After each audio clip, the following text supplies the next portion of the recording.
Let's pretend this Pluto of hers, which is 9 degrees Libra, which is 8-degree orb, to his Saturn. Saturn. What is that then? You know, let's have like a little like planetary reaction. Yeah? There comes her intense 8th house Pluto. I need to be needed. Yeah? And I know how to, you know, X-ray your desires and all that, but I'm fine because I'm taking care of you, Libra. Yeah? Landing in his 4th house. Oh, I feel cozy here. Yeah? And he was like, ooh, she triggers out deep emotions within me. Yeah? What's the item maybe? Or... And now there's Saturn. So how do I react to that? Maybe you put a little lid on it. Yeah. You better wait. Could be. Could be. Or that he just naturally needs time for himself to reflect about what is going on within him, since she is like, you know, falling into his 4th house. Yeah, could be. She's going to be powerful, coming from 8th house to 4th house. Mm-hmm. Yeah. Or the keywords would be like intense. Very intense. Yeah? And I mean, Jennifer is very intense. Yeah? Yeah. Her 8th house involved, that feels like an arranged marriage. Could be. Money marriage. Inheritance marriage. Yeah, right. Right. Her Pluto conjunct her sun, too. That would maybe mean that she would have like a transforming effect on his personality, like it would make him maybe look at himself in a new way. On his self-esteem, on his inner relationship towards himself. Her deepness / intensity, her ability to really help. Yeah? But sometimes this helping is also the need to be like helped herself. Could have an effect on, you know, to trigger out his capacities, his inner resources by the intensity in a very smooth way. Yeah? It also help him integrate some of that. Yeah? Yeah? Because she, from my point of view, she had so many sexual / emotional experiences, and she has an activated node in the 9th house. And the rule is in the Libra 8. Nerve energy, too? Like a... Yeah. These are the nerves that it kind of... There's like somewhat of a nervousness there. How would this nervousness manifest? Is it okay if we do this X-raying for the two of you? Or is it like taking any romance away? Is that okay?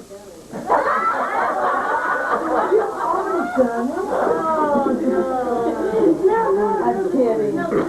Very interesting. To be honest, I was more like trying to get a response from Ryan. Is that okay? Are you sure? No?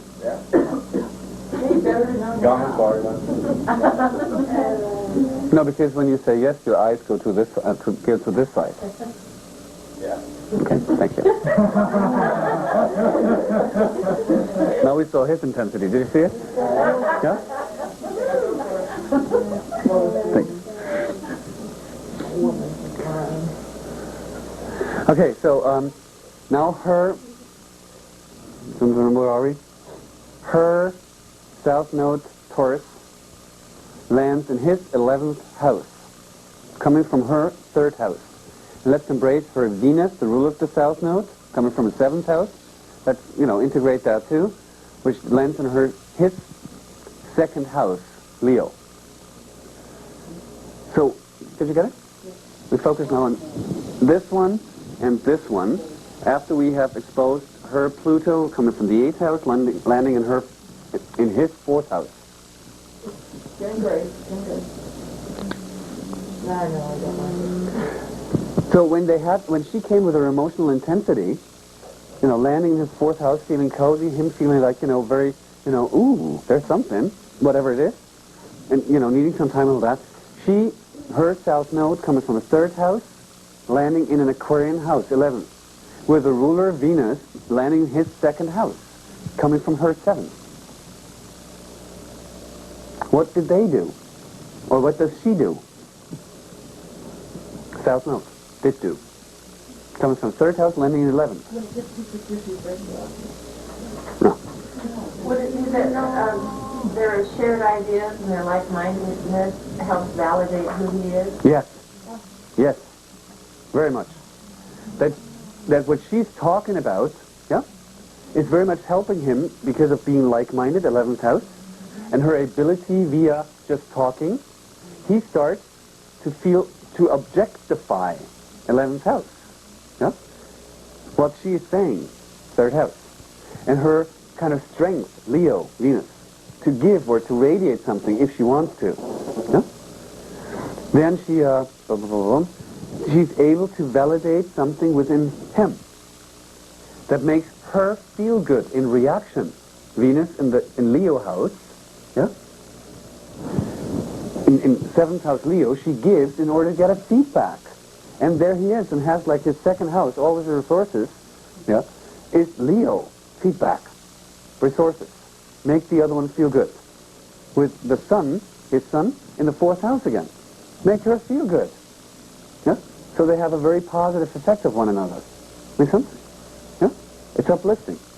We have the ability to be, on the one hand, very charming, very sensual, very emotional, on the other hand, very, objectifying.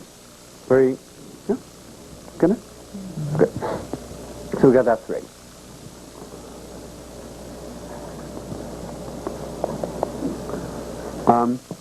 Her activated north node, Scorpio, coming from the 9th house, with Pluto in the 8th, lands in his 5th house.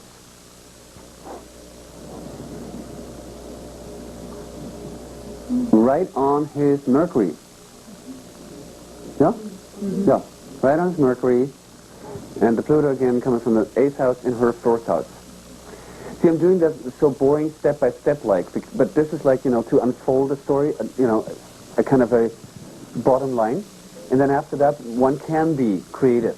I think it's not boring. It's the Really? first time I got the idea how chemistry is working. Really? It always made it wrong. Yeah, because everything else we never got like, the jumping in and out. It goes too short and big. Okay. Well, that's how I do it, because otherwise I get like totally, brain busted. So just, I'm collecting information, Virgo-like or Gemini-like. And then we see repetitive stories. You know what I mean? And we can put it together, and then we look into the composite and get an idea. Huh? So her 9th house Scorpio node lands on his Mercury in the 5th house. With a Pluto, her Pluto comes from the 8th house in his 4th house. What could that mean? What? Kinky? No. We had kids together. Of course you had kids together. You slept together, yeah? Had kids together and founded a family. So in the 4th house. An intimate relationship and a family. Not a big thing to do. Yeah? Got it? Yeah?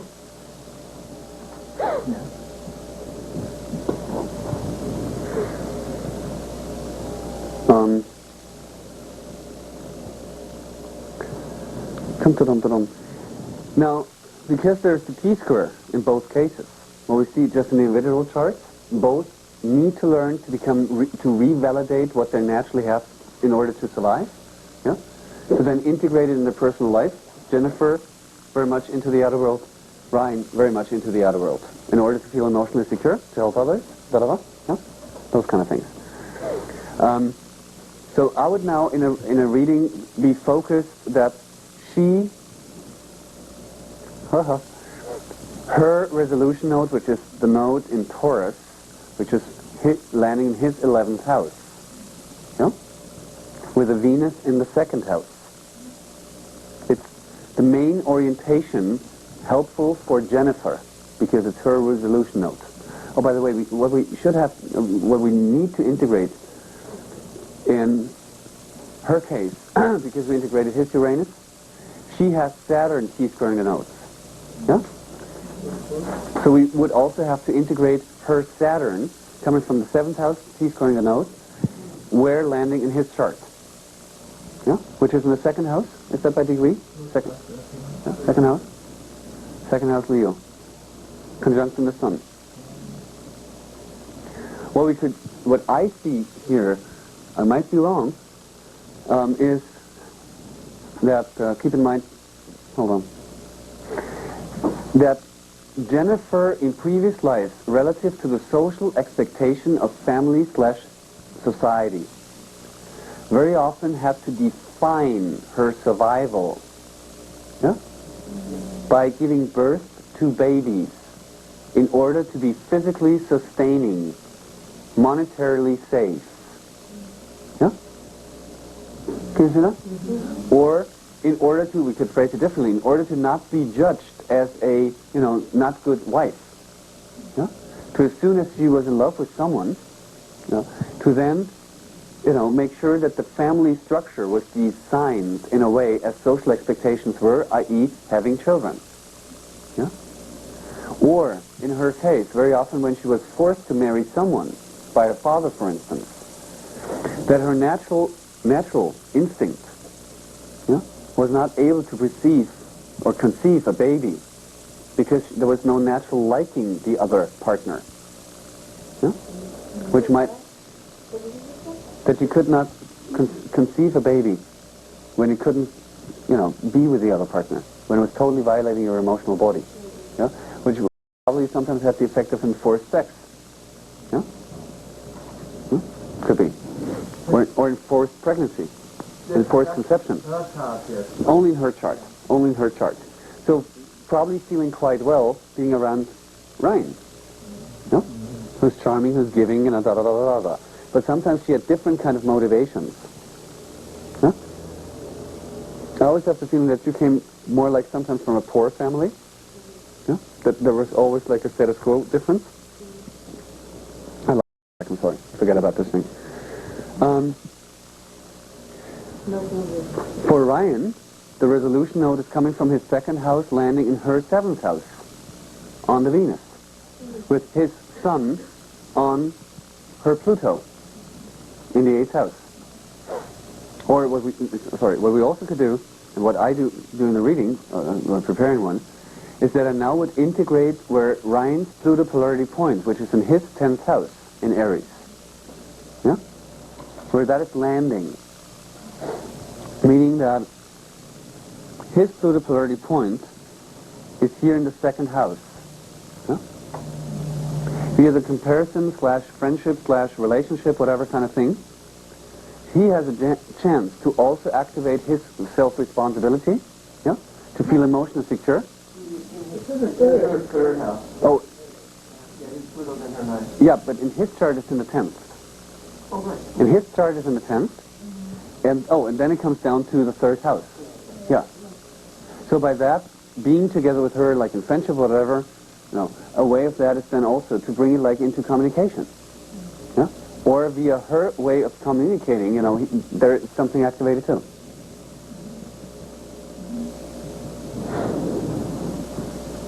I'm spacing out with all this right now.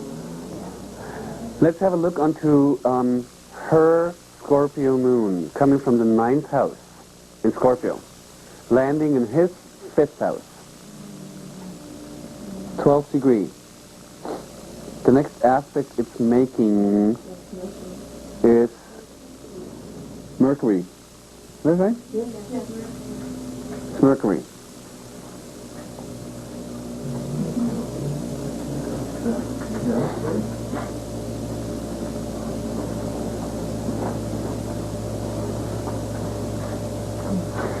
Degrees. Yeah.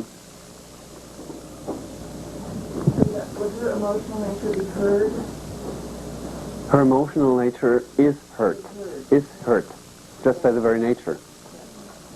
Yeah? Is hurt. Yeah? But landing in his 5th house, he has the ability to revitalize. Yeah?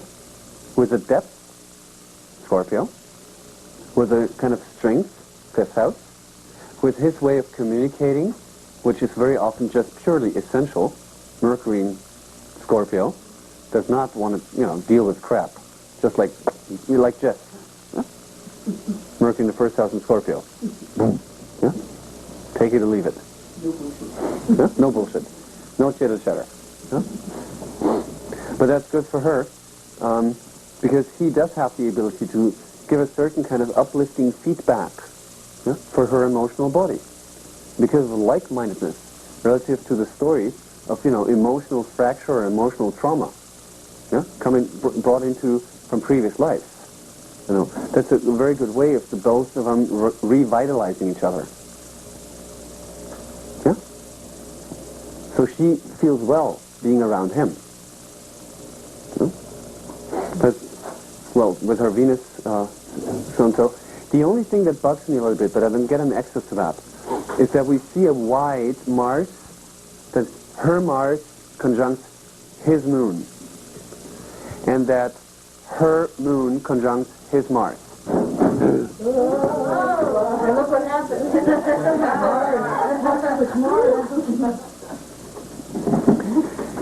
I don't get it. Like, maybe we see it later, they didn't composite, but I do have the feeling that they probably, in a couple of previous lives, because of the high degree of attraction, but sometimes because of the circumstances not being able to be together or being afraid of being together, whatever shit, that they got really into some scenarios that have been very hurting on both ends. You know what I mean? I can imagine that. I mean, we both see Mars, Venus, wide range, wide orb, but it's still there. No? They're both kind of connected to, like his Mars is Earth Uranus, and her moon. It's with Uranus. And her Mars is with his moon Jupiter, which is kind of.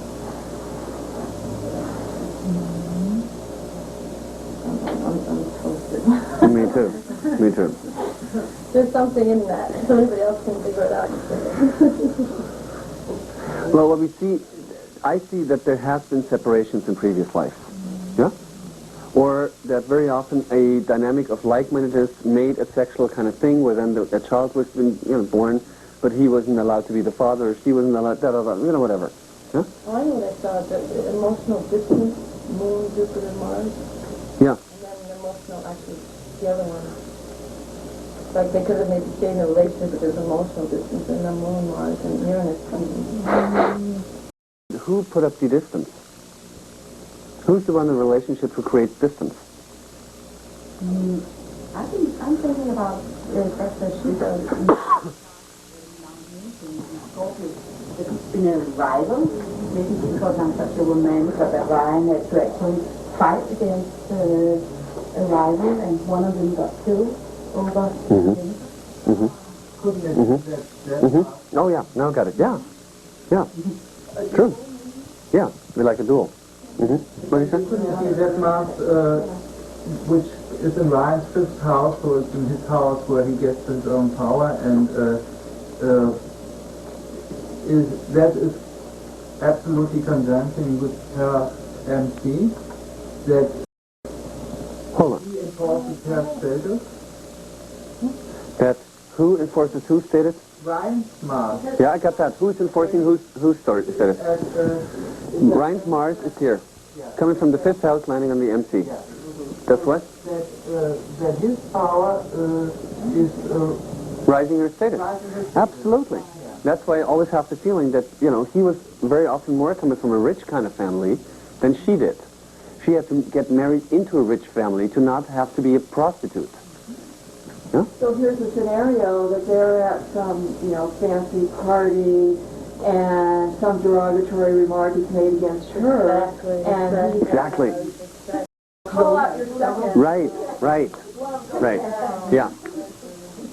This brave knight who then, is fighting for, getting the honesty back or something like that. yes, and her Mars in Virgo gets into his third house where already is his moon. So there was her action caused some kind of bad thing, some bad kind of communication on his. They had arguments. Yeah, no, they had arguments. Yeah. But also, well, how shall I say that in English? But Mars, how she's acting, how she's doing, what she's doing, had a bad on some kind limiting or putting down effect on him feeling good in his environment, because the moon in third house. Not feeling good, what? Well, His environment. ihr Mars, das heißt das, was sie in irgendeiner Form gemacht hat, bewirkt es, dass seine Reputation, so wie er in seiner Nachbarschaft angesehen war, als mangelhaft erschien durch Jungfrau. Oh, okay. Because of her actions, whatever she did, like Mars coming from the 8th house in Virgo, yeah? Very often his kind of reputation in the neighborhood was criticized or went down. What kind of woman do you have? It's not our status. Yeah? Yeah. Yeah. Good. I guess it's 6:45, isn't it? Yes, right.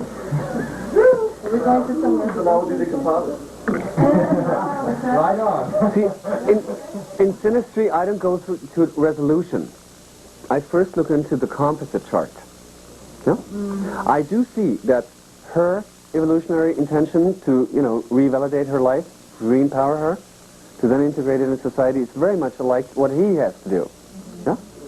We both see two people that are more or less emotionally / sexually traumatized because of loss, betrayal issues, da-da-da. Yeah? That do have the capacity to re-empower themselves as good friends, trusting, talking, objectifying, and yet being very intimate. Intimate, without, commitment. That's their decision. Yeah? But I don't give a resolution before I haven't seen the composite. And then I go from there back into synastry, what one could do. Yeah? Because we see the whole kind of thing. So in case Jeffrey is, in the mood to do it tomorrow morning. No, he won't. He won't be? I don't think he will. Then you know what? We do it like tomorrow. We do it tomorrow. Yeah? No, let's still do this. Well, he's only going to go till noon tomorrow. So can we pick this up after? Yeah, we do it afternoon. Yeah? How do these guys feel about it? Yeah, I'm leaving tomorrow. Oh. Too bad. Are we doing this tomorrow morning? Yeah. Oh, we are? Not super early, but probably like noon. Okay, right after Jeffrey? Yeah. Okay. Well, ask him. I mean, we may not go till noon. Jeffrey may be done early. Probably. I will show up by 11 or 10. Pardon? Yeah. You got the phone? Yeah, no, but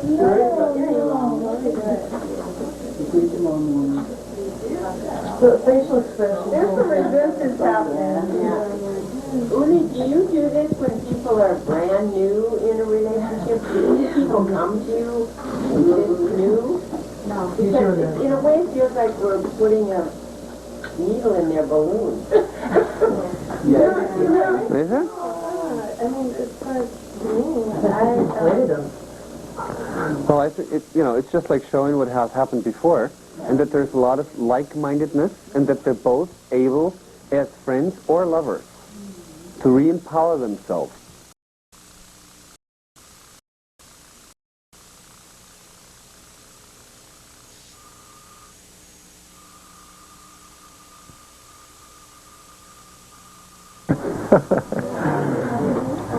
Okay, this is our last day to be together, and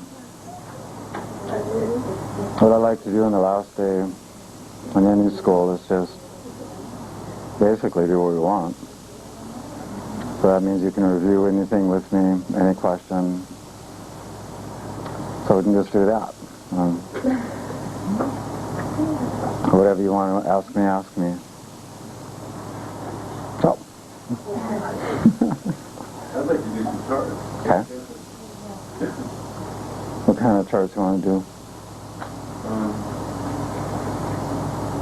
Well, the one I understand the least is synastry. Of how we're doing self skills. Yeah. I second that one. What else you guys want to cover? I'd like to know now so then I can proportion time.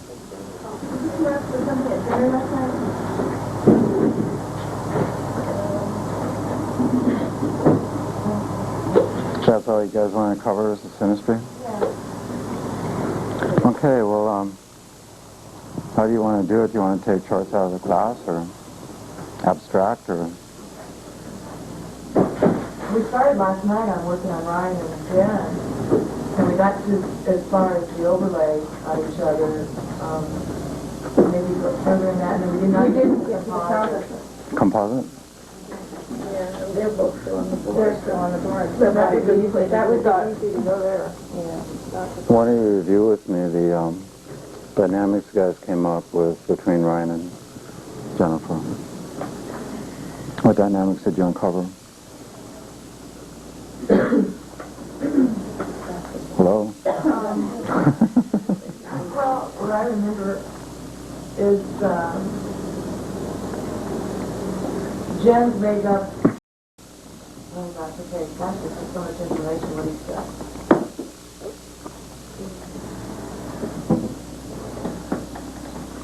It definitely has past life connections before, the capacity of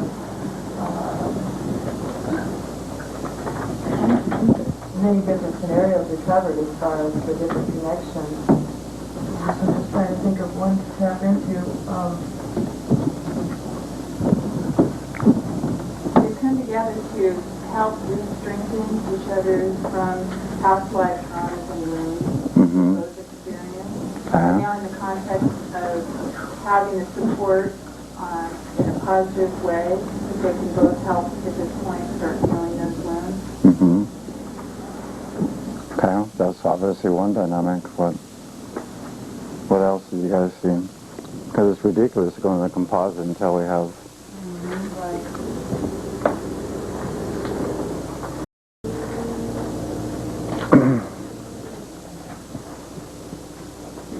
What else did you guys uncover?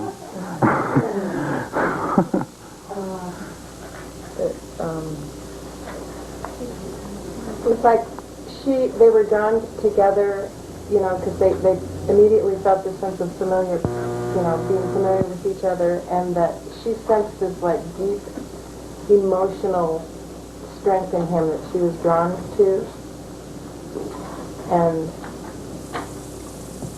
when they first initially met, it was like this, because of his South Node in Aquarius in her first house, so it was like a real electrical thing that went down between them, and that he, that That's called cellular memory. Pardon? That's called igniting cellular memory. Igniting cellular memory. All of a sudden the sparks go off. Now what we do?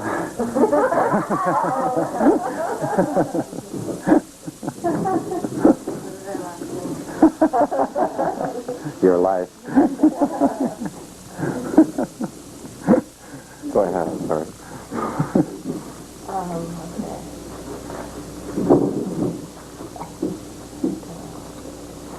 Which one is, this is Ryan's Uranus? Yeah. It refers to here, yeah? Who could succinctly just describe the situation? Ninth verse.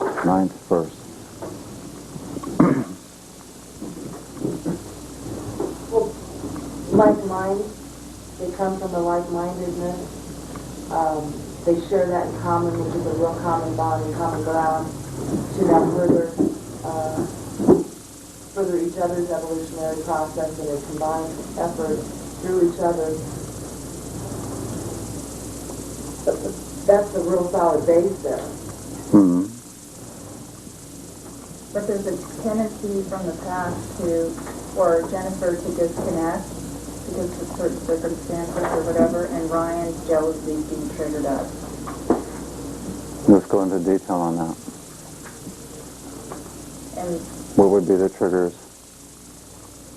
flirtation, her flirting, and him getting jealous. This came out from a past life point of view? Yeah. And where do we see these symbols? I'd like to know about those symbols now. I'm sorry? Venus conjunct, Sun conjunct Sun on the 8th house. So jealousy. The sun in Leo. Sun and Leo flirtation. Well, let's just deal with this core theme. This is a very critical theme. And once you identify that theme, it sets up all the lives so you would really understand, because that theme would run throughout.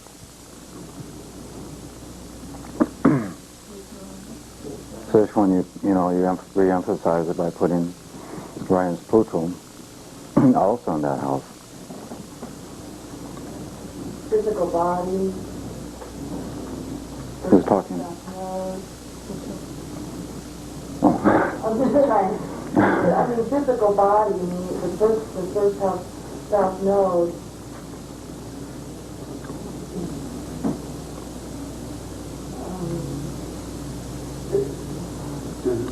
Does it have something to do with natural living? Yeah. And then It has everything to do with natural the living. queries from the first house is they have impact upon one another of remembering from individual subconscious formed ways of natural living. So as a result of the friendship, so again, cellular memories, like you said, are brought back into pure forms of living. Pure, when I say pure, is less, not contaminated by the patriarchy. Let's just say natural ways of living, in which the core theme was mutual honesty, equal support. Also contemplating, asking, like after life, these giant questions. Why life? Why death? What's it all mean? How do we fit into this thing? And always answering those questions from the point of view of natural law. But there's a lot of stories there. See who can see the stories.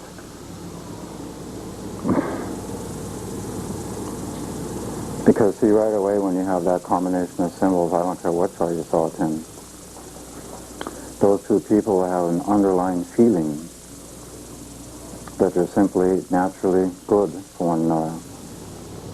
It's a feeling of goodness.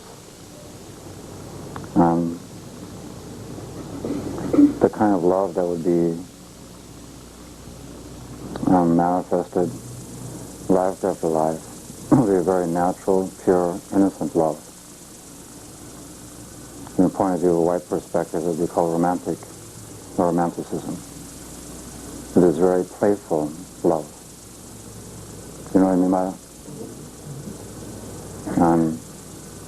Life after life, you've been cultivating together because of conditions around the life that could be traumatic. But they've always cultivated this kind of natural, healthy humor, like a bit absurd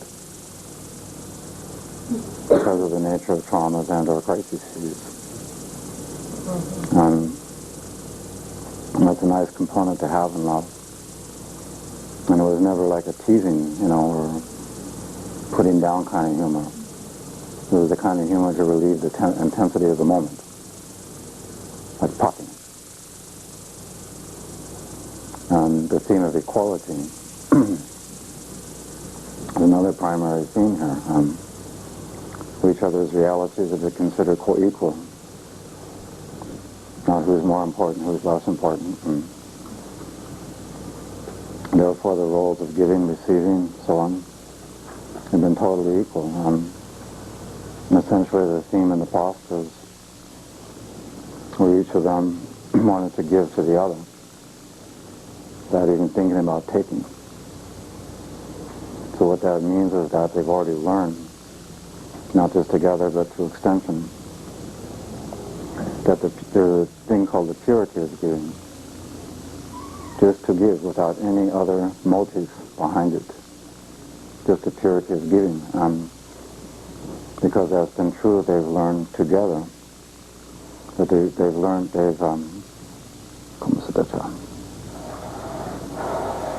fact, they would learn in that way that by the sheer purity of giving, they ended up receiving from one another more than it can ever be received if there had been a secret agenda attached to the thing. We look at these as primary themes.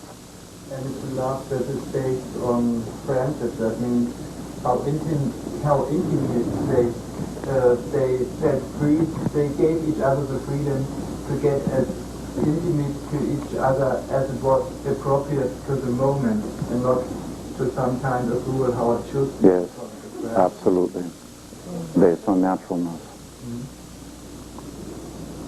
I mean, those are all the original themes. This life, these two folks go all the way back to the original Aquarian Age, which is 25,000 years ago. I mean, that's going pretty far back. Let's face it, that was the beginning of an ice age, where survival was on the line. And look at the theme here, survival on the line. And of course those are natural ways of living, and that's when the matriarchy, as people define it, was in full bloom. So what does that actually mean? If they have their deepest soul connections go back to the natural way of living, in which it was all natural order, including the natural order between men and women, and these are their memories, what happens when this sort of thing starts percolating through time? They start coming into progressively patriarchal distortion. This is where we start picking up the story again. Let's go right there and see if we can locate it in time and what began to happen.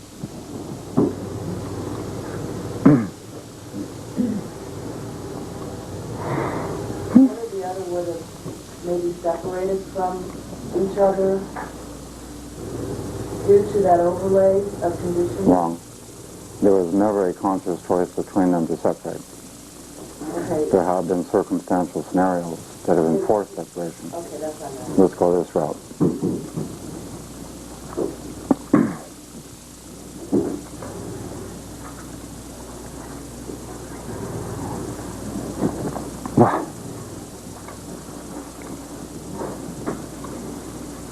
What would be the first point in time that you could see that something started getting messed up?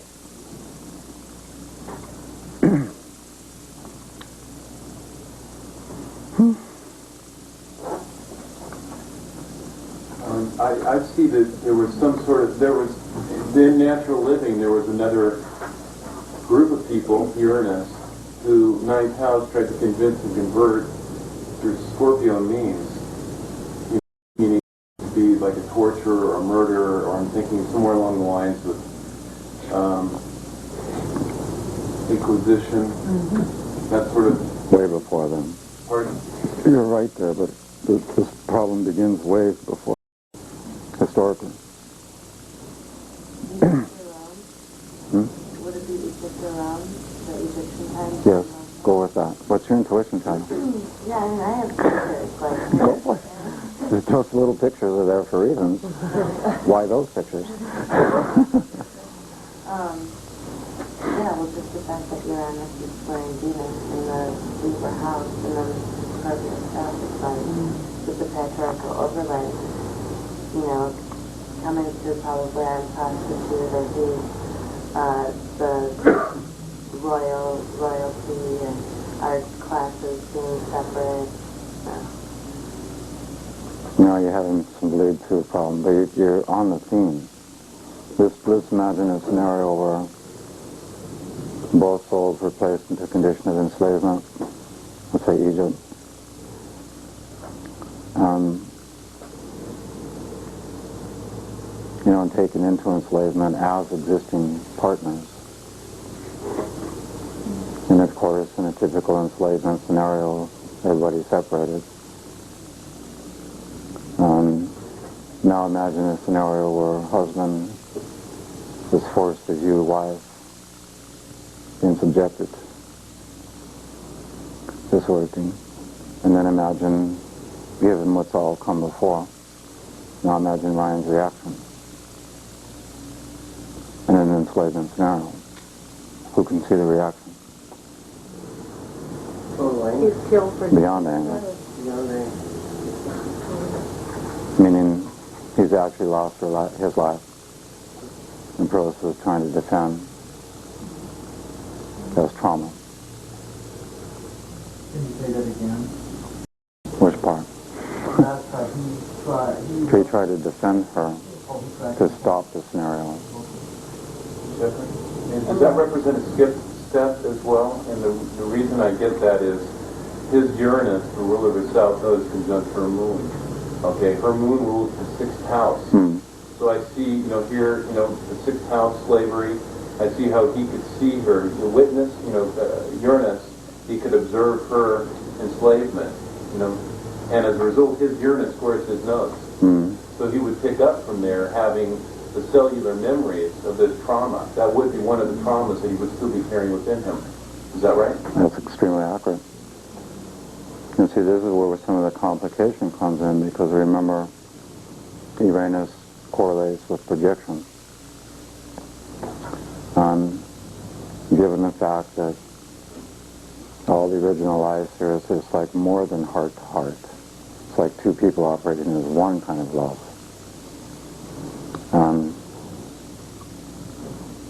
You know, when you start bringing any of us through patriarchal time, we start these distortions, and then we suddenly have the psychology of ownership and possession, and you know how the relationships began to be defined psychologically because of ownership and patriarchy and nuclear stuff. And so imagine, you know, quite a few lives where this scenario of enslavement together, forced separations, the woman being subjected, really is the word, to enforced sexual acts that through Uranus he was forced to observe, just like they did in Bosnia. Very, very similar. In every case, if Ryan had the capacity, he would try to do something about it. But there was even cases where he couldn't, because, like in Bosnia, where they would literally force the husband to watch, which they did. And you talk about something sadistic. Even down to these people raping men's daughters, 10 years old, forced to watch. So imagine now, almost like a lidless eye, forced to watch lightning bolts. He's forced to watch this shit. And not just watch, and then you can imagine some of the, like they did in Bosnia, some of the sadistic men's words towards him as this activity is occurring.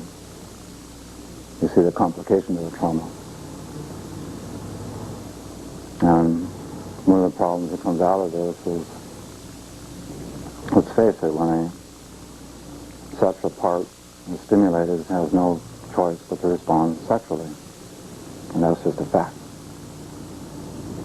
And now imagine the woman being subjected to a sustained activity of that nature. So the problem that was created for Ryan was, because of the love, you know, somehow making himself think that because her body started to respond to no choice, that the way he wanted to put it together was somehow she was enjoying it. That's also unresolved. That's Mars bringing the note. And also Uranus, and Uranus and Scorpio. Right. Which means to do it new ways. In other words, anytime that we have a trauma that's now resolved in our life is carried forward, we just recycle the sucker. So that if you were going to be doing counseling work here, you'd have to talk with Ryan about being potentially aware of triggers that could trigger that kind of projection. Like saying in the case where the man's interpreting the woman as flirting. And imagine how that would be just fertile for projection based on these. You see what I'm getting at? What's interesting also is that same Uranus in his chart is almost exactly square to Venus. Mm-hmm. And it tells the whole story right there. That's right there. And that's in a third quarter, or a crisis in consciousness. Yeah. Square. But see, if you look at it from Jennifer's chart point of view, she's also, of course, been life independent of Ryan, and this theme for her of sexual slavery, sexual torture, it's a common theme. It actually will manifest, you know, when a woman's subjected to that repeatedly, she's finally going to come into some lives where basically the sexual body's been numbed through traumas like that. And so it can be really hard to even enjoy this natural act. particularly when she's sensing that whoever she's with is not well. Somebody who's fucked up in one way or another, she'll just naturally tune out. And her body might stay there, but she's gone. And if you look at it from her chart's point of view, you can clearly see one of the intentions is to have a sexual healing. His sun is conjunct with Pluto in the 8th house, and that's Sexual healing. It's the ruler of both their north nodes. Right. Conjunct. Just what's showing potential that Ryan and Jennifer can heal all this stuff. Not just Jennifer's stuff, but there'd be a real specific way that initially they could be together where that kind of healing would be total. How to say, it would literally clear the decks so that a new start could happen. And you can see the intent, new faith. So,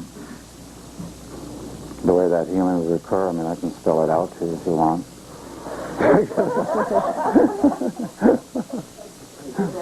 Huh? You get it? Okay.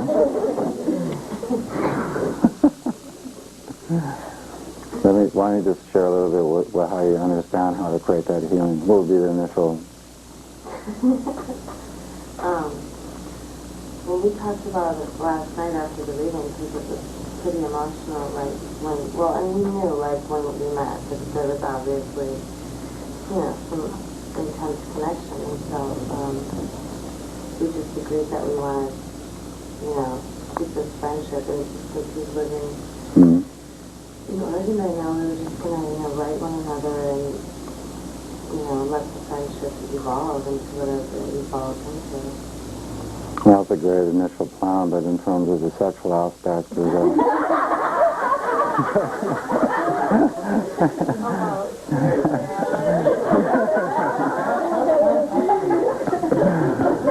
that's fine. I'm shy too, so. And then when you guys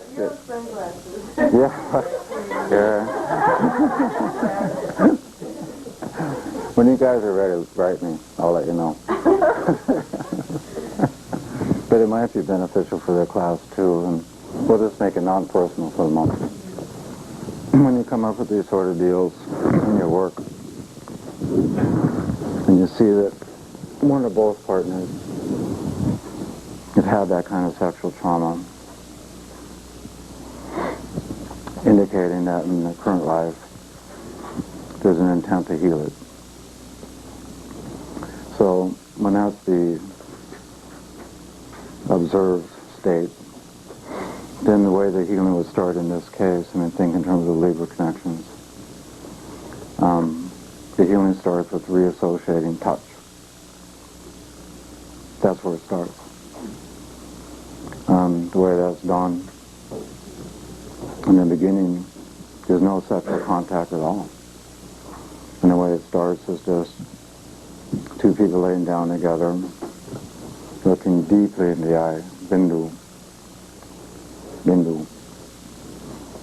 eye union. And this allows contact in the soul. And then as they're laying together, touching the bodies non-sexually, no intent to be sexual.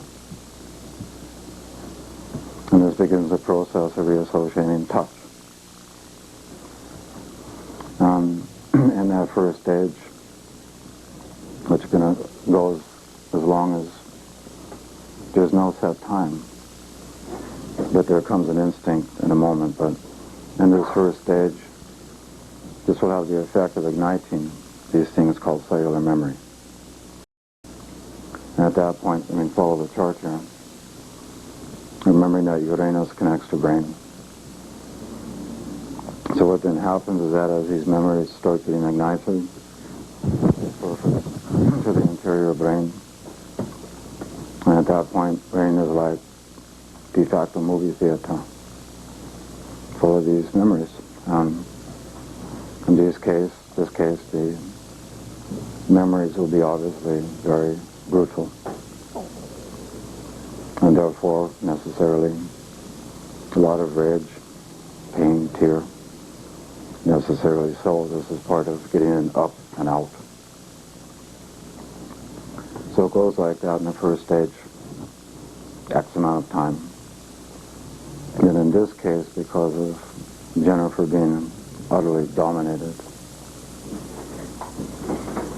the next stage is when Jennifer would feel the instinct to now make it specifically sexually intimate. In that next stage, her role, when it was time to make it sexual, would be to adopt the male superior position, which will bypass the fear of being dominated, used, controlled, and still maintaining absolute eye union. This is the key. By igniting the second stage, which will have the effect of igniting the worst memories, the worst ones, the bottom burrow ones. And of course, you can imagine the emotional state as this stuff comes up. You see, the beauty here is that the place between Ryan and Jennifer is absolute sensitivity to her soul would be such that when these horrible things started coming up, and let's say to the point where she even had to stop the activity, which would occur. But he's not going to be the kind of man going, what the fuck and all this shit. He would understand. It's okay. Now second stage lasts for X amount of time. And then finally third stage, Trinity, healing stage. Now thinking again in terms of Libra, 8th house. This is the third stage where then Jennifer would feel the instinct to make the sexual roles co-equal, interchangeable, natural. And that will be the healing stage. And because it established soul union all along the way, they would have remembered, not learned, how to bring the soul content through the sexual vehicle in such a way as to remember their own natural ways, which you could now call natural tantra. Of course, establishing union through spirit, motion, physical body, all integrated at the same time. That's how it's done.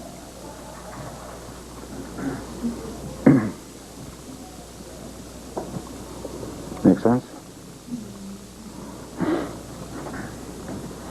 Now, before we all get soppy-eyed, what other little stories do we see in here?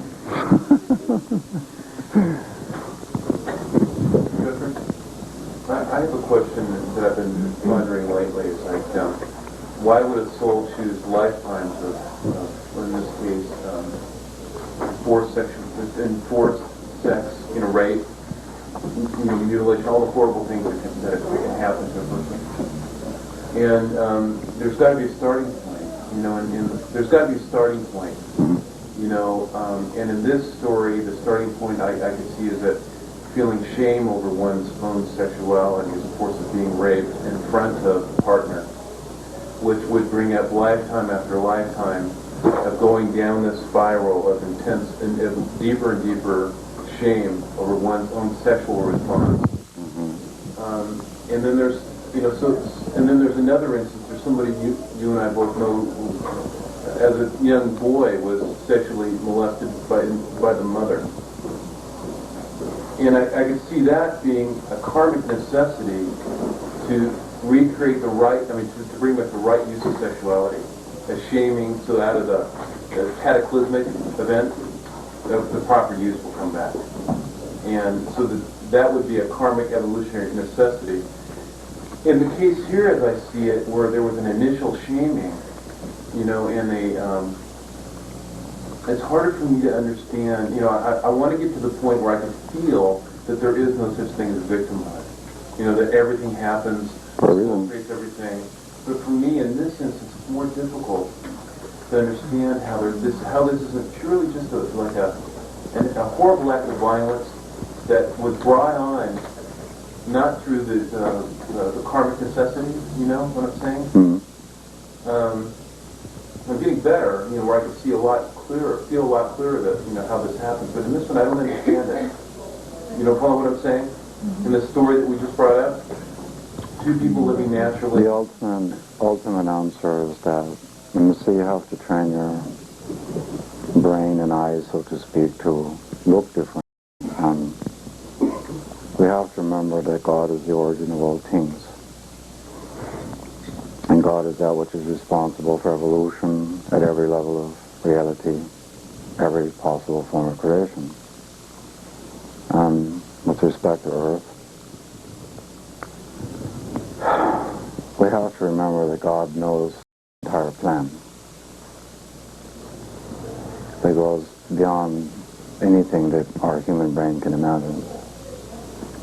And therefore God is aware of the future, past, everything at once. Therefore God is aware of what happens in certain ages, times of living, blah blah. And given what's been going on, God itself is the preparer of certain souls that will have the capacity to not only help individuals heal relative to this shit,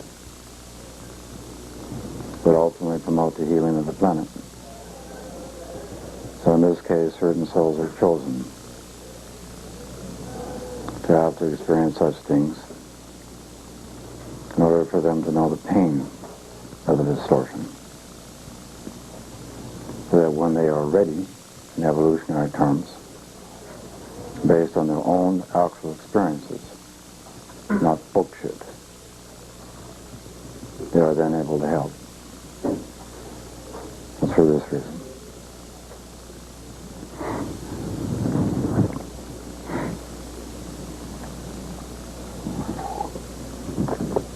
So and that's where you won't, to be a really good evolutionary worker, you have to have capacity beyond the charts. And that means when the person's in front of you, or the two people, really allowing your own soul and your own intuition to really feel the person. Them whole yourself. You do this silently, of course. But if you do this, then essentially you know that person beyond the chart. Meaning you feel their spirit. Even if you don't get past life pictures, you have a feeling for what that spirit is. And by knowing the nature of each spirit, then you apply it.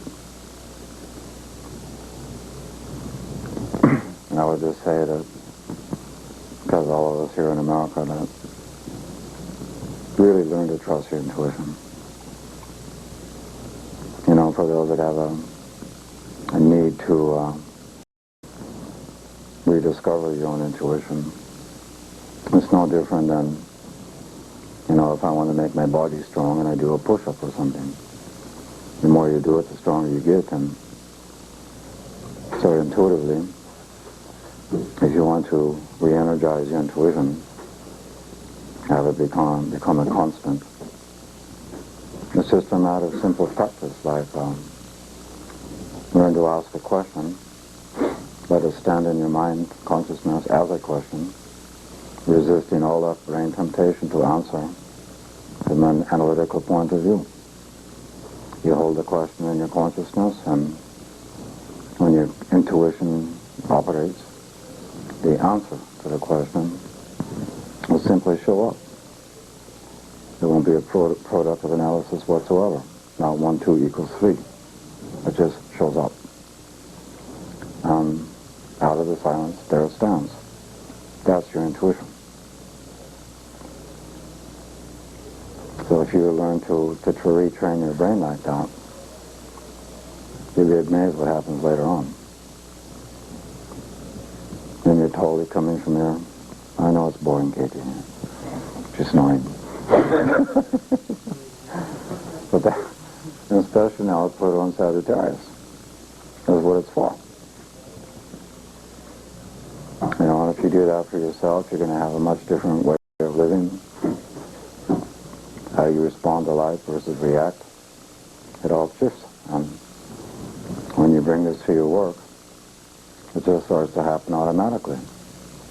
It just happens automatically. It's not something you even think about. Why? Because it's who you are now. It's a feature of you. That makes sense? So, what other stories do we see?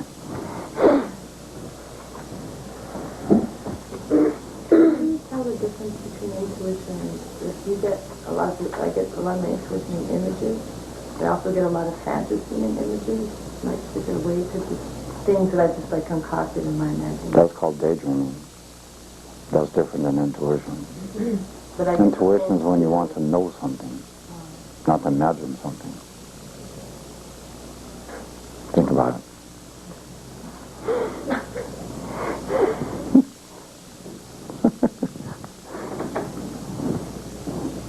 Good morning.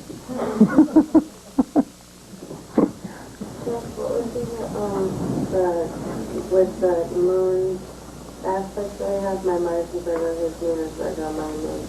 In Scorpio, his Mars is in Scorpio. It's like a fire aspect, but what's this and that? That's another classic signature of what we call this pact between two souls. It's also demonstrating as long as the lives took place in the patriarchy, all those lives have been crises-based with emotional suffering. But it's sort of like, you know, when I went through Vietnam, and when you're in an intense scenario like that, Scorpio, believe me, there's simply no time for bullshit between people. Based on the nature of the intense moments, you get to know somebody immediately, their bottom lines. So what this is showing you, based on the nature of creating lifetimes in which the theme of crises, enslavement, so on, traumas. That's why there's no bullshit between the two souls.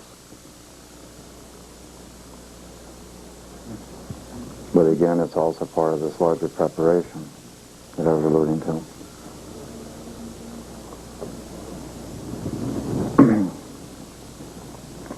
I was wondering, since there are a lot of conjunctions in the trinity between the two of them, these relationships that you have had when you were very young,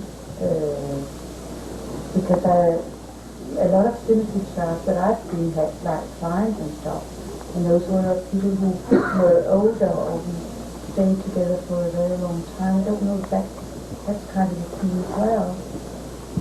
That shows it the intent, but then when you overlay it with circumstantial interference, that's the enforced separation.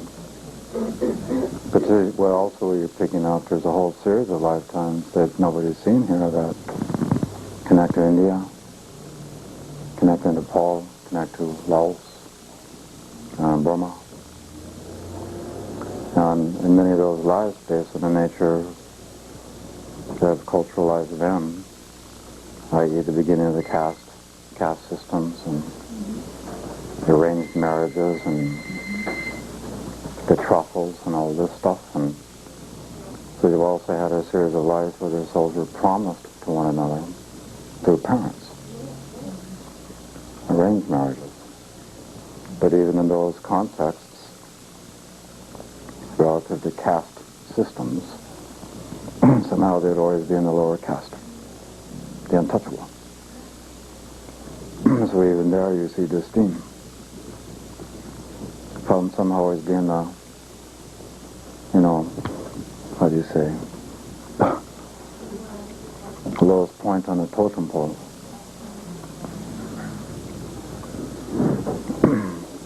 But even there, but see, this is based on this stuff. It's why the relationships that develop through time were so deeply internalized to withstand the circumstantial shit. It's another cause of how their souls have just like this. past and many years. Hmm? Where do you see the... By the sheer fact that they've been coming through crises, learning through crises, being made to feel inferior. Brutal. It's almost like two souls that have had to experience the worst of the worst, but now reference that to their beginnings, the best of the best. That's an interesting sequence of lives. You see what I mean there? A theme I do see, and I can't specifically give it a past life, but Jennifer's South Node in Taurus falling in his 11th house, the ruler in Leo in the 2nd house, is they felt together, or separately perhaps, they felt different than everyone else. And then her house in the 11th, they felt like, they belonged together, and then the self-empowerment together as a couple. So I would see lifetimes together where there was a kind of like us against the world kind of feeling. Really? And part of the intent, perhaps, of some of the, as a result of the difficult times they had, it would have reinforced that kind of like an isolationist feeling. You see some couples that way, even today, you just say like they are so tight that they're excluding a lot, Mm-hmm. and so I see, I guess that's Ryan's north node, her Venus, the ruler of her south node. So there was a strong theme of empowerment, but I don't know where I'm going with this, other than to say that for evolutionary reasons they needed the confrontation to force themselves to maybe not be so reliant on one another. Does that make sense to you? I understand what you're getting at, that because of the nature of circumstance and the need to survive those and creating this incredible proximity and a way of surviving together. So the theme you're trying to develop is necessity of psychological independence. And that would be true. Because, I don't know what happened when Ryan and Jennifer first contacted, but I could see in this chart, it'd just be like Uranus. It'd just be instant recognition to where the point of the intensity of that connection would then induce the reaction you're talking about because of the intent. So it'd be like, boom, and then, uh-oh, what's this? Kind of reaction. Okay.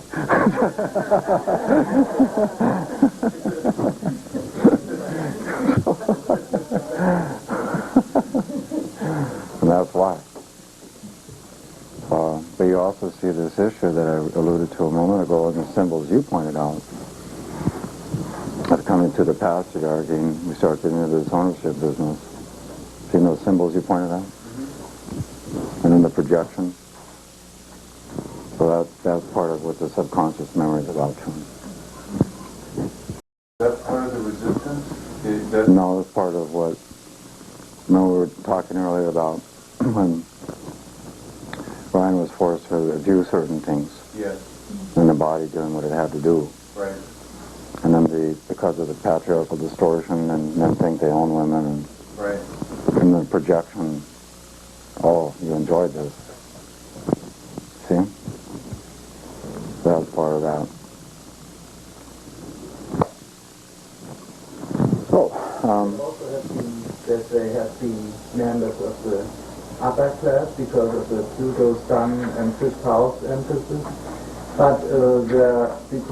But all the Saturns go in 2 and 8 because they didn't, how their personal values were and how their kind of relationship or marriage was didn't have the theme of society were made feel inferior. The way you would fill in the blanks there is that there has been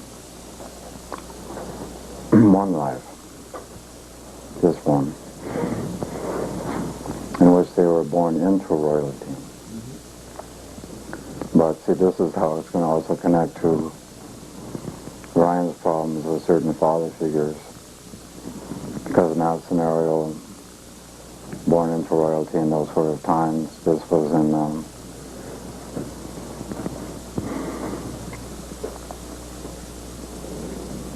16th century.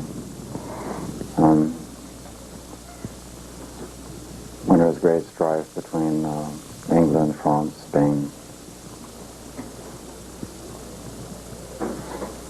Just after the time of Elizabeth.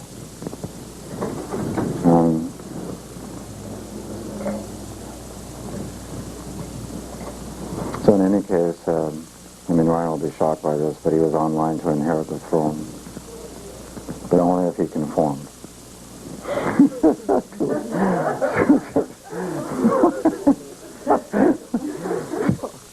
We already know what Ryan would do, so...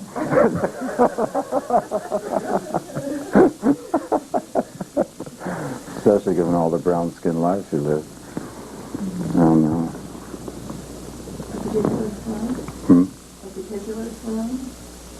The king. No, of England? Of England. You can all research this story if you wish, but let's say, you know, the part of the Lord have allowed him to be married was part of this conformity routine. And of course Ryan just said, fuck this shit, and the king was an absolute arschloch, as most kings were. So, you know, Ryan has no tolerance of bullshit. I mean, this goes back to the time of the birth of his soul, and has a nose for it, and just many times around it will react to it. So clearly this king was beyond a pig, absolute swine. And so of course Ryan wanted nothing to do with it, and basically made his own renunciation. I'm not going to do this, blah, blah. And so, without going into detail, I created a scenario where he finally just simply decided to exit the scenario, take off. And he took Jennifer with him. But this then got Jennifer's family of origin totally pissed. She was part of the royalty too, from another lineage. And then there was this big search set in motion to go find them.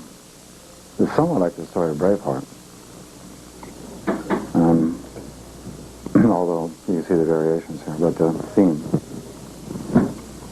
And of course they were discovered. You can imagine what happened there. So that's where you pick up.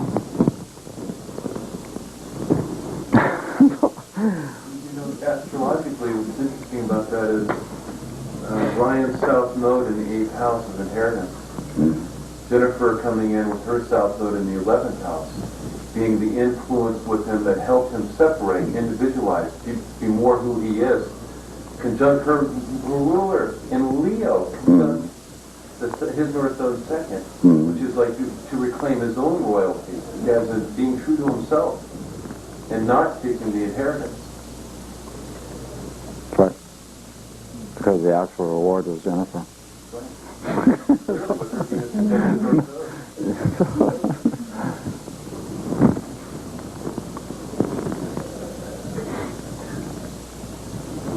So, you guys want to draw the composite, and we'll do that.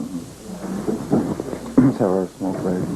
We can see from developing certain themes through synastry. Of course, they're going to be reflected in composites, and we can see, of course, Pluto starts with Pluto, and this stands in number 6 house. So right away we see a confirmation where we saw through synastry, i.e. souls have been coming through time, and there has been this theme of crisis, yes?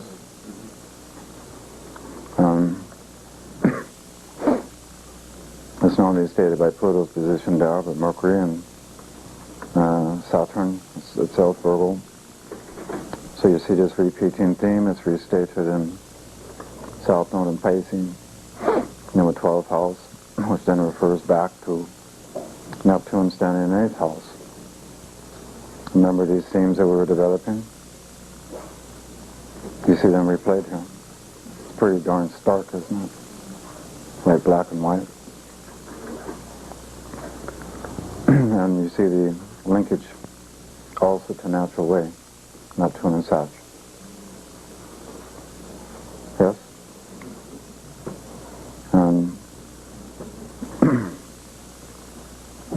You also see even the theme, this funny story of, this little story of the royalty. There stands that story in this chart. It's reflected in the Saturn rule 5th. And so you can even, it's perfect, because when I picked it up in my head, I mean, I wasn't looking at this chart, but this confirms even the timing, the century. Because this is in the Virgo sub-age, the Pisces age. So there's your timing. You see it? Is that the sun Virgo? Saturn. Saturn is in Virgo, isn't it? I drew it as Leo. Okay. Of course, the thing stands conjunct Venus and Leo. So you see the story of the heart. And of course, there's the old inheritance issue yet again, 8th house Neptune. And it's even interesting the timing of when they've come together. This chart is currently receiving a Venus return.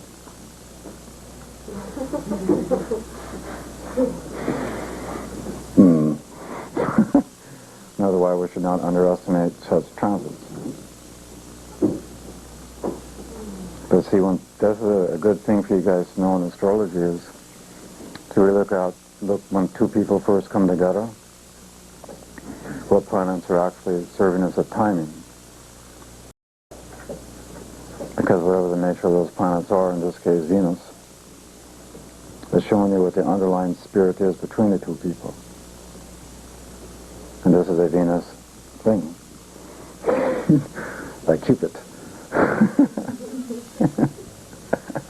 See what I'm getting at? That makes sense to you? And of course there's other indicators for the timing. That's your lead point, because it's right on top of it. But at the same time, you can throw in Uranus transit, Neptune transiting south node of Aquarius. Look how they're forming trines back to this composite Libra. Timing. At the same time, of course, that particularly the Uranian transit south node, this is making square to composite Uranus. So where do they meet? They meet in a group context with respect to evolutionary astrology. Is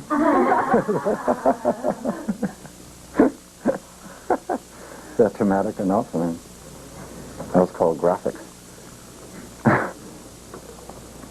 You can also see the underlying themes of the sexual wounds. Uranus standing in Scorpio, number 7. Opposition, cuddle. It's restated, of course, with the Neptune signature, 8th house, ruler south node in 12th. And see, it's interesting too, because when you bring all this up to context, this life, this century, now, we want to really focus on this Pluto, Moon, Mars conjunction. And who would know how to interpret that now that you're really starting to develop context? What would be, if these two people came to see you as a counseling thing, what would be something you'd be saying now that you know context relative to Pluto, Mars, Moon? It's an emotional thing. Keeping in mind there's a lot of debris that is not resolved, is being carried into the current life. The intent is to resolve it, to move on. And after all, Mars is in a new phase to Pluto. Moon is in a new phase to Pluto.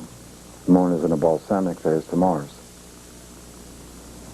So you see that something must culminate relative to something beginning,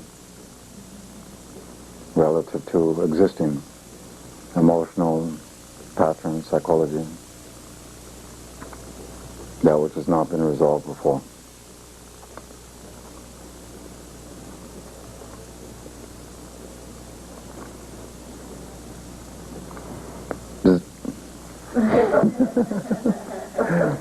Gonna take the Cadillac away.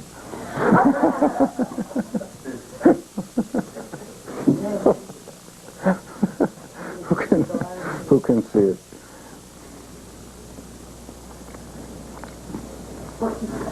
It's a very specific message, huh? Just try, or I would want to meditate on that for a while before I finish, because it's pretty. Let your intuition talk. I mean, it's a major issue that you'd have to be aware of so as not to get caught in it. Does it have anything to do with maybe the underlying unconscious memories associated with, like, the anger that is now being brought forward with their awareness, now knowing what they know, but that underlying anger having to be resolved before they can move forward into a harmonious interplay between the two of them due to the patriarchal overlay of the conditionings of the separations or the forced separations between them? You're on it. Now what's the last part of what the statement would be? You're right on it.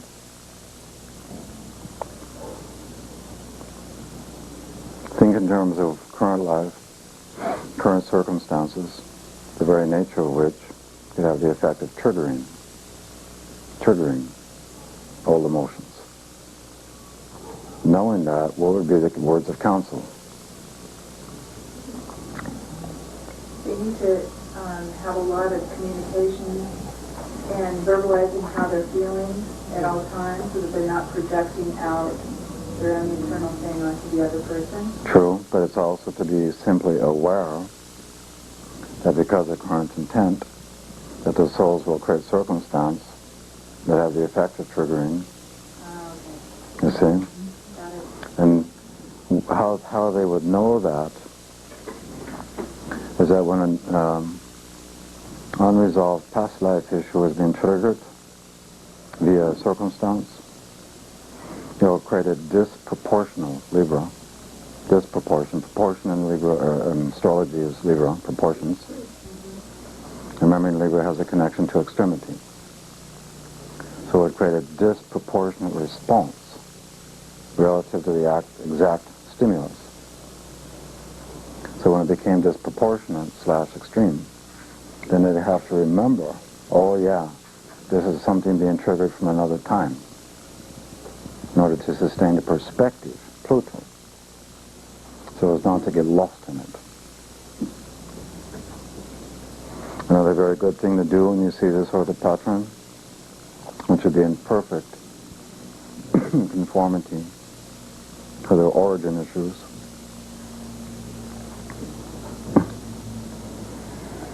it's a really nice tradition in American Indian life, and what they call the notion of talking stick. And so in these sort of relationships, it's always advisable, particularly in the first 2 to 3 years, which would be the critical time, to, like, maybe once a week, sit down together with talking stick. The intent of that is the one who is speaking retains the object. The other must listen till it's relinquished. And the intent is to create a response mechanism, an objectivity, versus subjectivity and reaction. And in those conversations, 3 topics all the time. 1, reviewing what that week has been together, using this as the opportunity. And this becomes self-knowledge, ongoing, personal relationship. Number 2, every week, because each of them, of course, has their own individual lives to actualize, not just a relationship. So once every week, talking about with one another where each is going, what's happened in that previous week with respect to individual development. And also in that second topic, how the relationship's doing once it's been reviewed for that week. And this sets in motion third one, again Trinity, a way of creating strategies together. You allow the first two topics to move forward, week to week. If it's done in that way, it is the perfect way to resolve this unresolved debris. Does this make sense to you? And this symbol. What are you laughing at? You're not laughing at me, are you?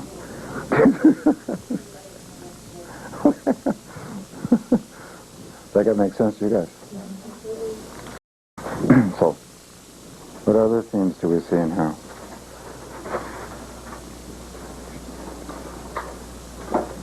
You know, obviously you look at it through synastry and you're going to see many lives even where their children are removed from them.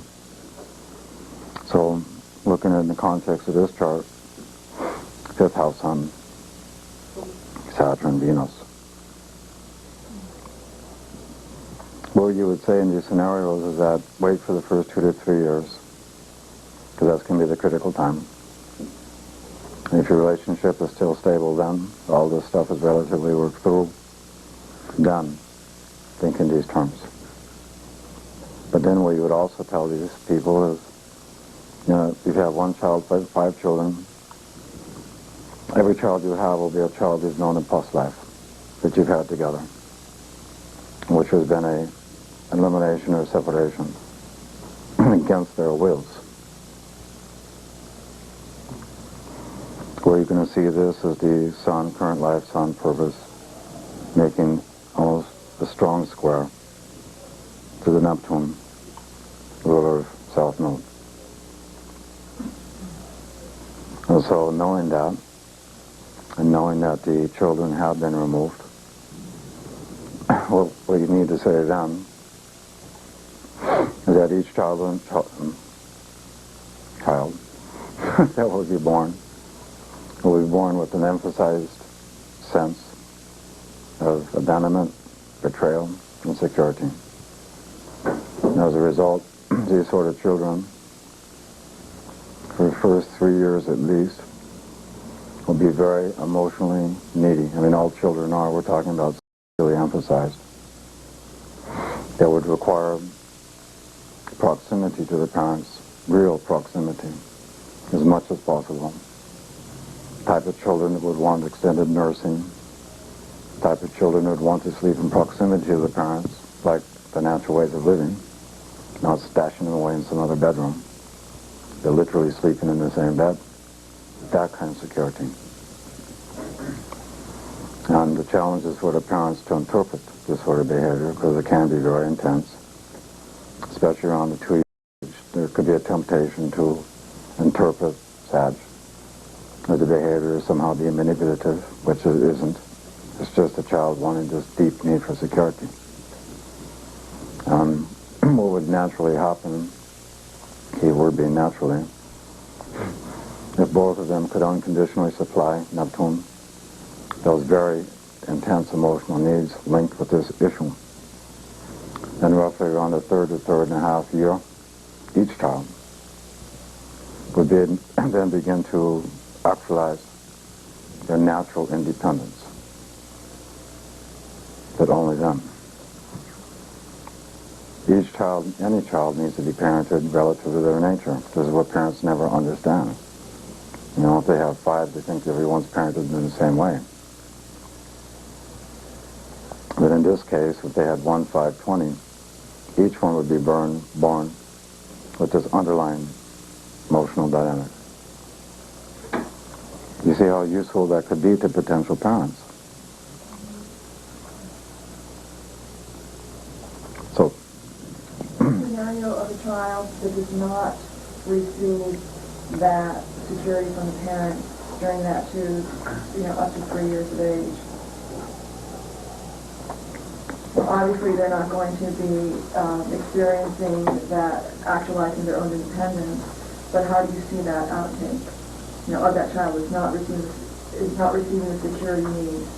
Then it will finally begin to degenerate to the kid trying to separate the parent relative to the need for attention. And then it starts creating problems between the parents. So the one kid starts gravitating to one more than the other, and blah, blah.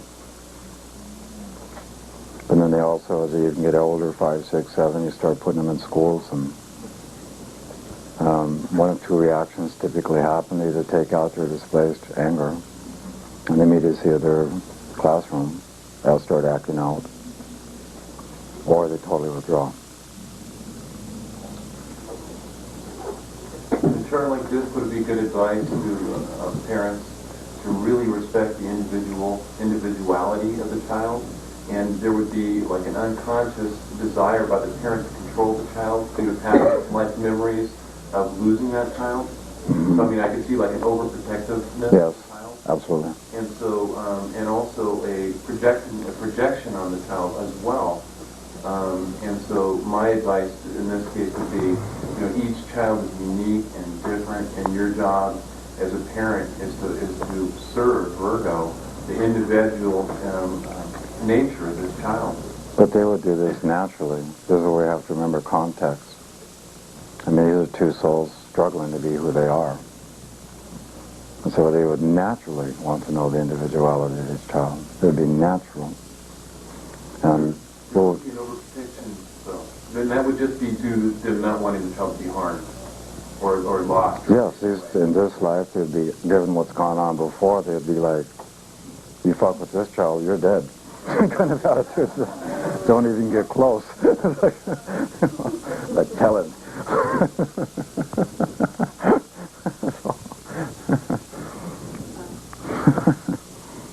So there's a danger that the child might feel narrowed by the protection of the... No, really on, the children would love it.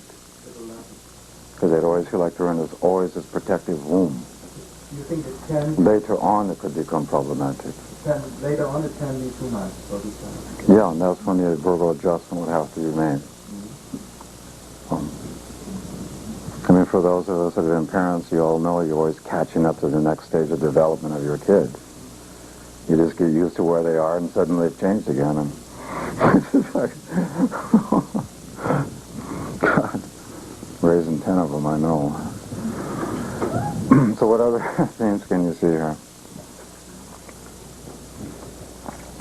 Let me ask a rhetorical question. Are they meant to do the same work or different work?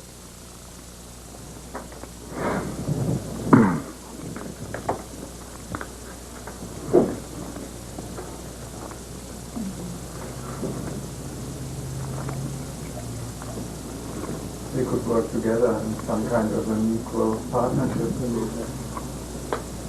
Because of North Node in 6, which is the resolution node, and Mercury, the ruler in Libra, right beneath it.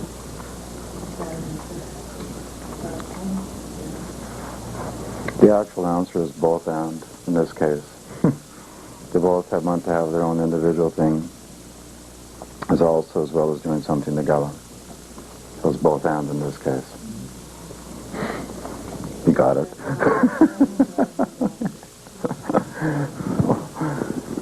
What other things do we see?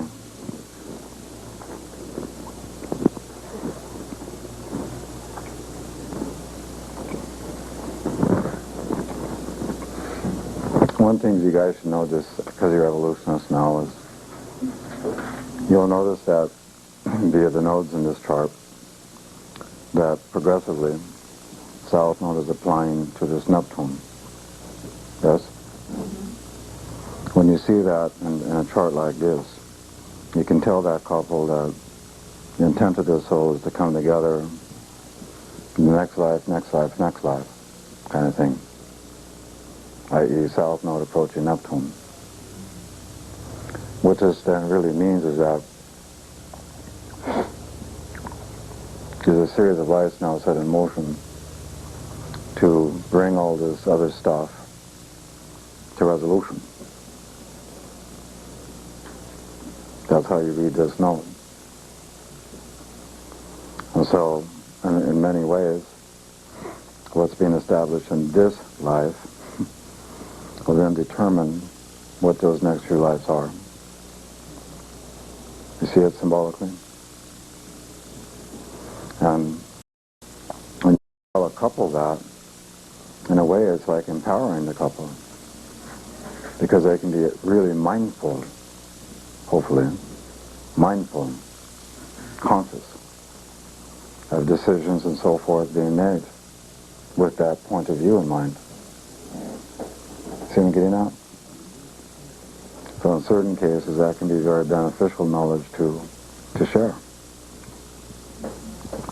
It's sort of like saying if you had the actual awareness that you just met somebody for the very first time in your evolutionary cycle, and they've met you for the first time, and let's say that's moving into intimacy, and you had that knowledge. Wouldn't you approach that relationship differently? If you actually, knowing that what you're creating this time around is, I mean, I know if I knew that, I would tend to be a bit more mindful.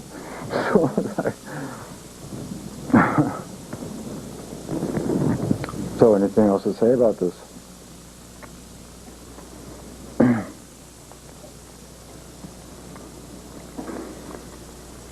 Do you see the theme here of the necessity of creating a sexual healing? It's restated here pretty clearly, is it not? With Aquarius on the cusp of the 11th, and then Uranus in the 7th in Scorpio, it suggests that. But even, you know, that Neptune and Sag in the 8th house is both the ruler of the South Node, but also the 12th house, which to me says not only a sexual healing, but as well it's healing with the divine as well. You know, it's expanding awareness, and it's like the right use. It's, you know, the natural use of sexuality. Well, we also see this issue of how to do it, i.e. reassociating touch. Look how Taurus is standing on a composite second, Venus. And of course the Pluto, ruler of 8th, is in a Venus-ruled sign with Moon and Mars. Look at it. You see that theme restated here. Was it square from that Neptune to the Sun as well? State the individualized purpose is to integrate that? Yes. And because it's a square, that would indicate that, and not only is it important, but that it can also bring up, it will bring up the trauma. Mm-hmm. It won't be easy. It won't be easy. It will not. And that there are specific techniques, Virgo, that like you already outlined earlier, that would be useful in this. Yeah, just the procedure itself. And what I would also do is look at the chart here. As that sort of actual healing thing was occurring, they have some way of creating the element of fire nearby, maybe a fireplace. Candles will do. So when the images began to surface, the memory, to immediately project them with your mind into the fire. That will purify.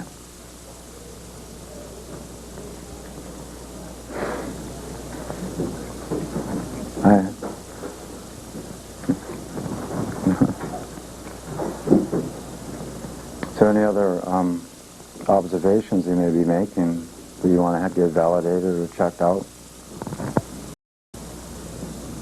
Jupiter is trying the South Node, the other ruler of Pisces, kind of restating where the healing can come from. Mm-hmm. In Cancer or matriarchal. I'm open. And that's also means talking about what needs to be talked about of an emotional nature. And what the message is there is to talk about it when it happens. Not to do a Moon Pluto thing to hold on to it for a few days or a week, and then it festers and intensifies and disproportionate. But this is one of the reasons we were advocating this talking tick scenario. So, you see, and it's important to do that because, and I would really suggest doing it once a week, to keep in mental notes, so to speak, because if it was just done instinctually when it occurred, then through here, and the integration point here, it could create a potential danger where if there was kind of this ongoing, well, you did this, you did that, and this triggered this, and this triggered, pretty soon the relationship content is just that. I think that any of us that become in a relationship with the only content, pretty soon we're going to check ourselves out. So by waiting just once a week, yes, and that becomes like training the brain.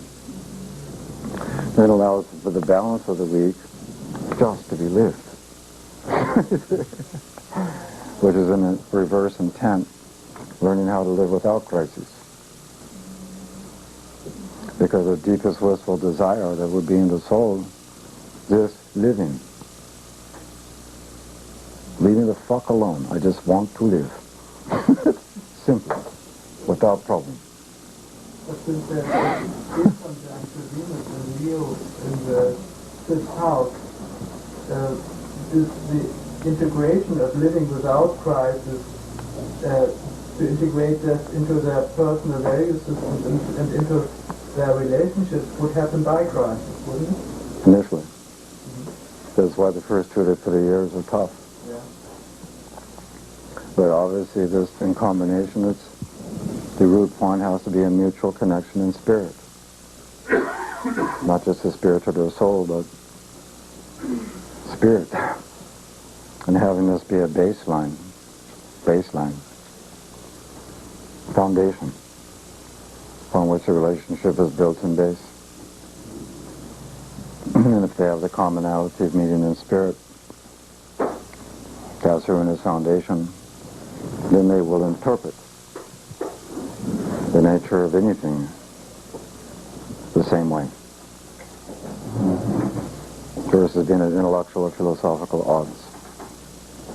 This becomes critical. Yes?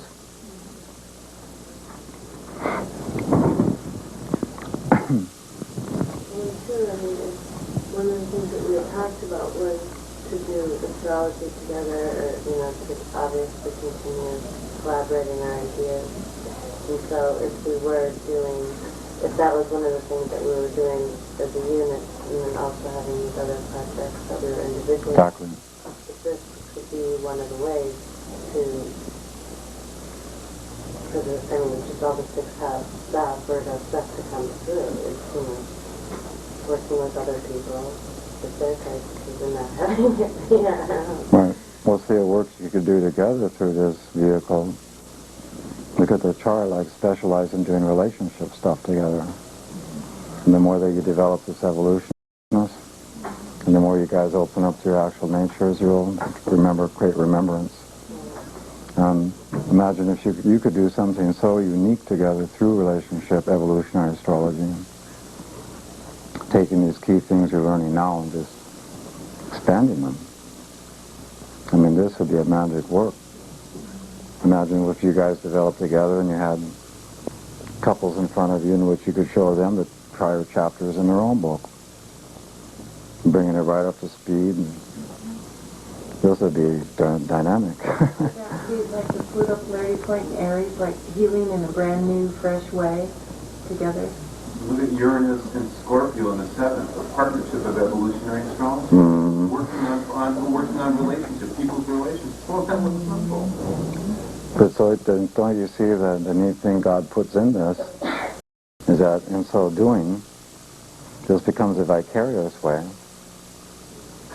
of working on their own. And working on their own trauma too, that Uranus will be Exactly. God is good. Despite how it looks sometimes. So, any other things you want validated or something you're seeing? Or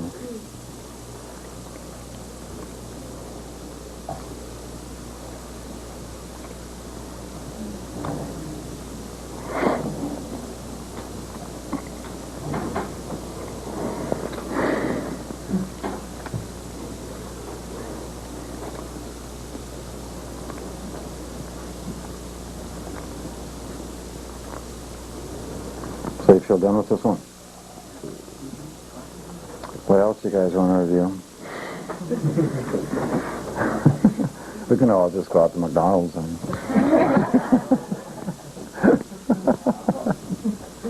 On wanted to mention, Jeffrey, that I am personally re-inspired with remembering some of the things that have been advised to myself and to Jay to do, and some of the things we've done, some of the things we've kind of done, and then we stop, and then we say, oh, we need to do it, and maybe, haven't. And so I really feel re-inspired, re-motivated, because now, after many years, after the fact, I can see, what are the things that have worked, where do we need to,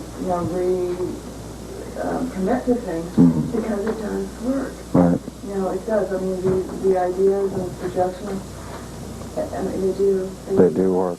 You guys found out. No. And I can see how where we could even make things even more, a lot easier and smoother now by, just staying focused with. I mean, that's the thing to tell any client, or even yourself perhaps, is that despite how things can seem, there's always a solution. There's always a way out. There's always a way to resolve. Always. You just have to have the courage to want to know those things and do it. What other things would you like to review? You maybe look a little closer on the transit chart or put the individual chart of them. Well, we can transit it right now. It's coming through a Venus return. This again is the timing of how they're meeting again. It's the immediate timing. And again, it's the vibration of Venus, the moment of meeting. So, of course, it's just the purity of love. And you can throw on the other transits. Really what you're going to see is what you see. Right here.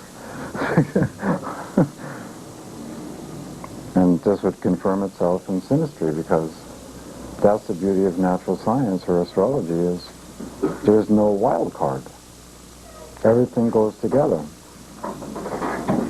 There's no loose end, so to speak.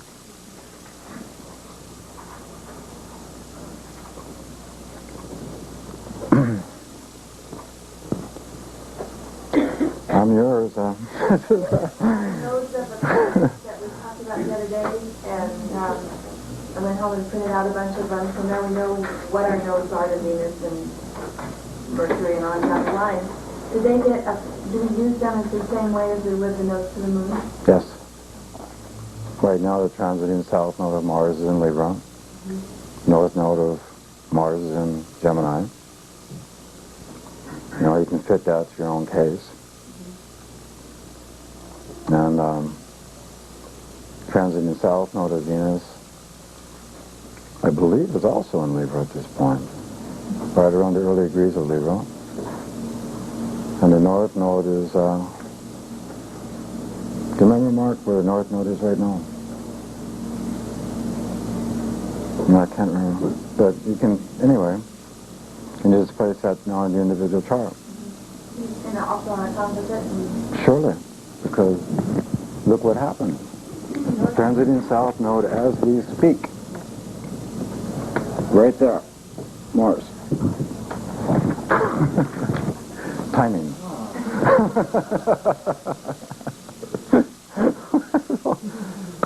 Is that just coincidence? Of course, the transiting south node of Venus is somewhere right there. Oh, yes. So Venus, South Node, 26 Leo? It's on the North Node. It's on Venus. No, it's on the North. Oh, on Venus. It's on Venus. So South Node of Venus is conjunct Venus right now. There Venus. Awesome. There we go. Yeah, well, the transiting Venus is over there too.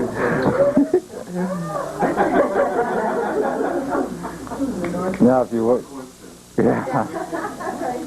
For any of you that want to doubt the use of these other nodes, well, look at it. It's pretty graphic, yeah? And this stuff, it's amazing stuff. So just place it in your own chart, so.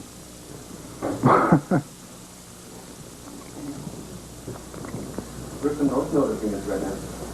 Cancer, 2 degrees. 2 Cancer. Third house. We're in Mercury, and here we are talking about it. Yeah. And Mars is at 11 Gemini. 11 Gemini. So look here.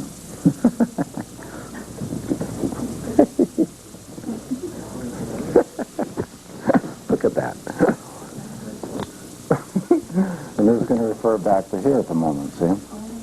So what do you think some of what they are talking about involves?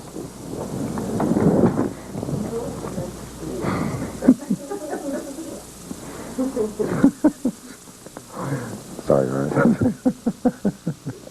And the North Node of the Moon is at 13 degrees Leo and squaring the Uranus in 7, so we have the theme of astrology on that too. It's pretty dramatic, isn't it?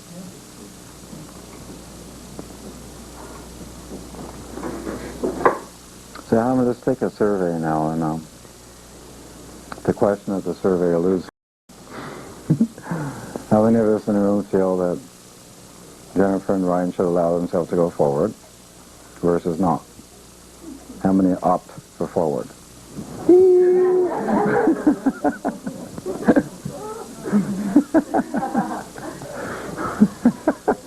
Jennifer's blushing.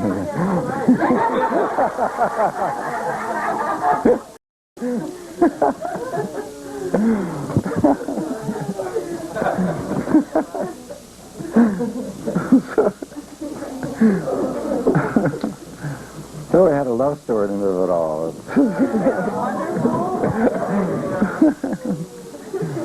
You know what's so great too is because they live in different areas, and so they're not going to go through these next couple of years, you know, under the same roof 24 hours a day, trying to sort this all out. I know you don't wish that on anyone. So I mean, it's so great to be able to have a little physical space so you can come together and move apart, you know, naturally instead of the energies pushing you apart. Like that can be so incredibly painful. And you know, that's great that well, they'll have the space to develop the relationship. Well, to develop our own individuality. Yeah.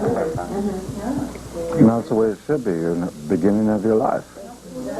Uranus and 7, they need that freedom. Exactly. Hey, after 25,000 years, what the hell is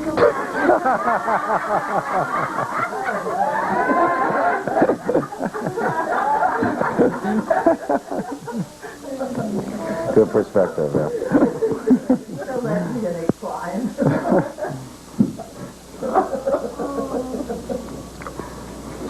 Okay, guys, what else would you like to do? I'd like to know if there's some mystical way one heals an emotional body, or is it through music and introspection and whatnot? How does one heal the emotional body? Depends on the nature of what wounded it. So what identify a specific cause, and then you have a specific answer.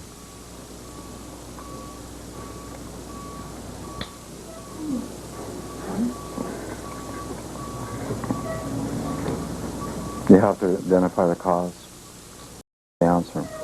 If the wound took place, say, through somebody severely violated your trust, equaling betrayal, then obviously solutions in a relationship.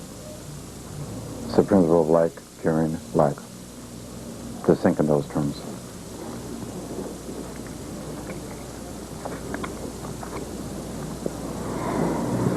Anything else? I think it's interesting that when they met, the moms are here too. And the old ruler of the South Node, Jupiter and Cancer. Especially when you refer back to other lifetimes in which you had arranged marriages. Huh?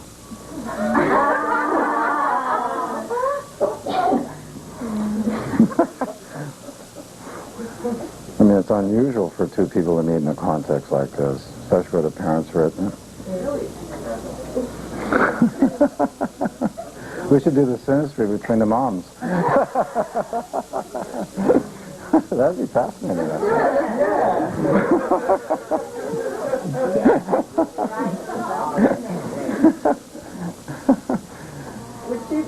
How are you with that, Lois?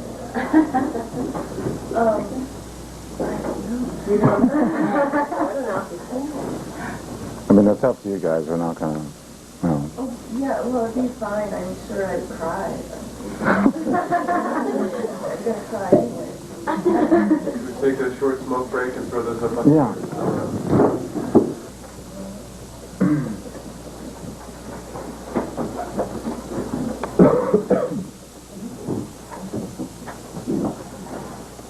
Okay. Justin, I've got a question. There's a possibility to do like composite charts for 3 people or more? Yeah. Do they work? Yep. The solar cards do it? We do a composite for up to 15 people. And so far, 15. 15.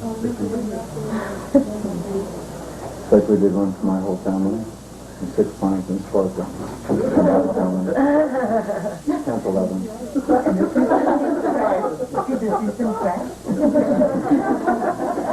You don't fuck with us.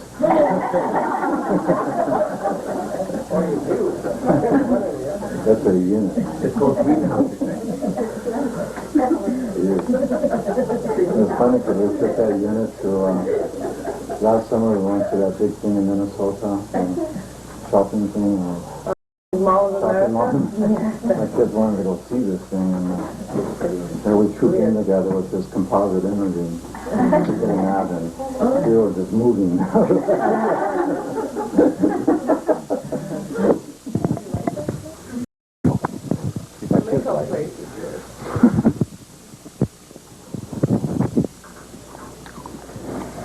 So, you guys can do a free form. I just want you to look at the chart, see what you see, validate it with me, question. This is me doing all the talking at this point. We have some context now relative to Ryan and Jennifer, and 2 moms happen to be at the same point in time meeting, and where they've got their kids, and that's not coincidence. There is no coincidence in life. So if we know these sort of stuff, let's try to look at this thing from that point of view.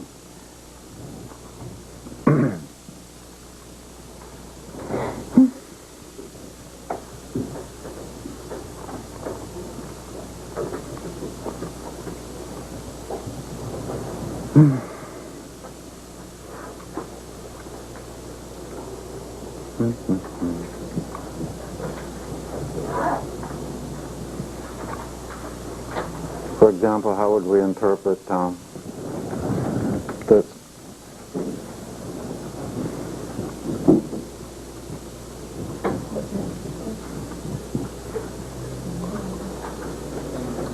I think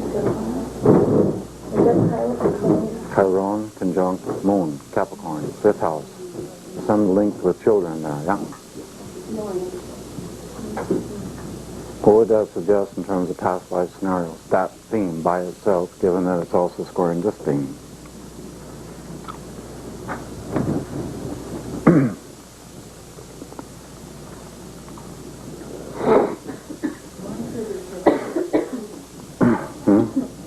wound through the survival of the children. There was like a separation, murder, survival issues around having the kids.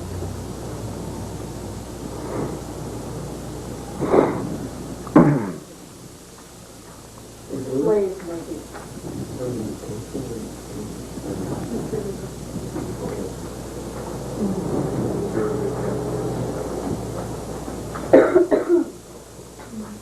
Just guys, let yourself be spontaneous.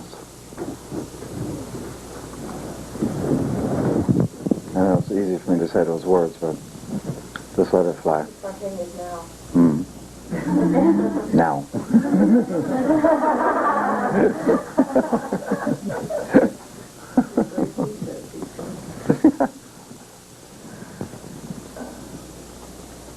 I don't know, for some reason I guess that Cheryl has a strong healing effect on Lois. I can't hear you. I get a strong feeling that Cheryl has a strong healing effect on Lois through what's happening within the children. Now try to expound on that. What would be the reason for the healing?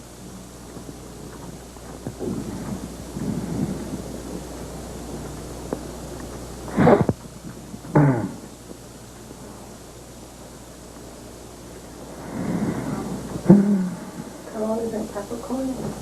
They're going through chart. Louder. Chiron is in Capricorn in the 5th, and the Capricorn's ruler Saturn is in the 2nd in Libra. So